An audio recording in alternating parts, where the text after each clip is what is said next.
भाइयों, ये डॉक्टर साहब कृपको से आए हैं। रामेश्वर जी, आपकी खेत की मिट्टी की जांच की गई है। ये है आपकी खेत की मिट्टी का स्वास्थ्य कार्ड। सबसे पहली बात तो ये है कि आपकी खेत की मिट्टी में जीवांश की बहुत कमी पाई गई है।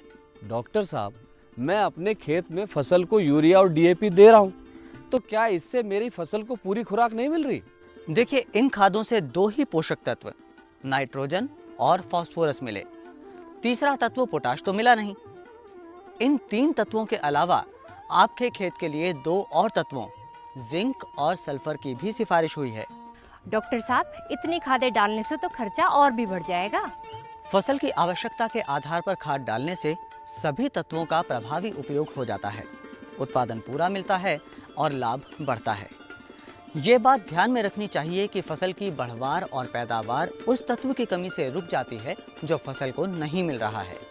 आपका मतलब है कि जिन तत्वों की सिफारिश की गई है, अगर उन तत्वों को नहीं डाला गया तो दूसरे वो तत्व जिनका उपयोग किया गया है उन पर किया गया खर्चा भी बेकार हो जाता है। पोषक तत्वों के असंतुलित उपयोग से फसलों को नुकसान भी हो सकता है। वो कैसे? वो इस तरह कि नाइट्रोजन फसलों के उत्तकों को रसदार और कोमल बनाता है, जिसके कारण पौधों में नाशी जीव और बीमारियों के आक्रमण के मौके बढ़ जाते हैं। फसलों का वानस्पतिक बढ़वार तो अधिक होती है, लेकिन पकने में देरी लगती है। लेकिन पोटाश तत्व मौजूद रहने से पौधों में नाशी जीव और बीमारियों के विरुद्ध प्रतिरोधिता और सहनशीलता बढ़ जाती है।